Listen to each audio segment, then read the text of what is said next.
ইন্নাল্লাযীনা কাযযাবু বিআয়াতিনা ওয়াসতাকবারু আনহা লা তুফাত্তাহু লাহুম আবওয়াবুস সামা'i ওয়া লা ইয়াদখুলুনাল জান্নাহ।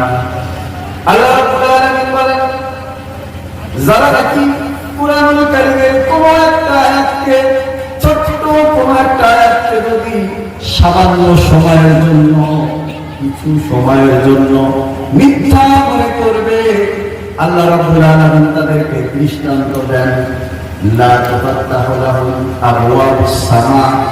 আর ওই মিথ্যা মনেকারী যারা কোরআনের কোনো একটা আয়াতকে মিথ্যা মনে করে অথবা বর্তমান সময়ের জন্য অনুপযোগী মনে করে, আমাদের সমাজে কিছু মানুষ আছে দেখবেন, কোরআনের কথা বললে যদি তার বিপক্ষে হয় তাহলে সে কি বলে জানেন?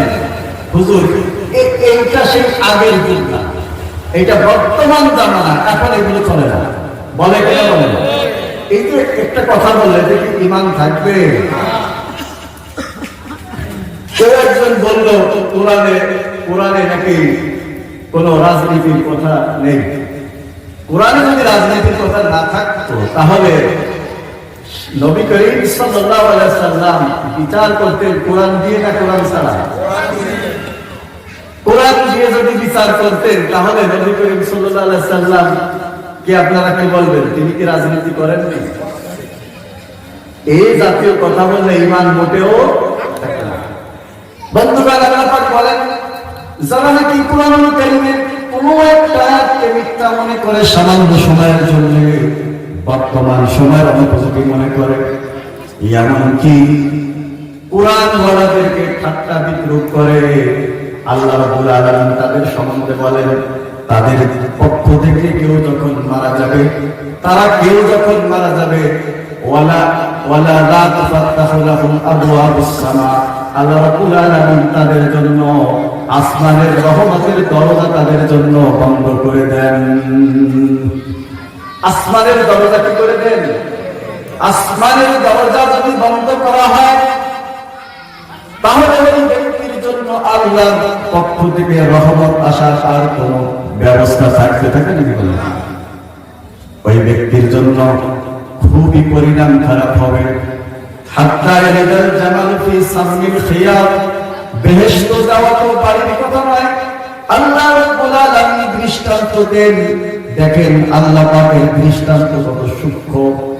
আল্লাহ পাক দৃষ্টান্ত দিচ্ছে যে ওদের মধ্য থেকে কেউ যদি মারা যায়, যারা কোরআনের আয়াতকে মিথ্যা মনে করে, অনুপযোগী মনে করে, ঠাট্টা বিদ্রুপ করে, কোরআন নিয়ে ঠেল তামাশা করে, জীবন ভর কোরআনের বিরোধিতা করে, তাদের কেউ যদি মারা যায়, জান্নাতে যাওয়া তো বাড়ির কথা, আল্লাহ পাক দৃষ্টান্ত দেন। সুচ আছে না?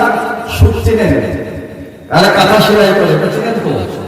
এই সুচের ছোট্ট ছিদ্র আছে, এই ছোট্ট ছিদ্র দিয়া একটা আঙ্গুল ঢুকানো যায়। আর আল্লাহ কত দৃষ্টান্ত দিচ্ছে, আল্লাহ পাক দেখেন যে এই সূচের ছিদ্র দিয়ে একটা উটকে ঢুকানো যেমনি অসম্ভব, একটা উটকে ঢুকানো যায়। সম্ভব হবে? সারা পৃথিবীর মানুষ চেষ্টা করলে পারবে? আল্লাহ পাক উদাহরণ দেন, হাত্তা ইয়ালিদাল জামাল, সূচের ছোট্ট ছিদ্র দিয়া একটা উটকে ঢুকানো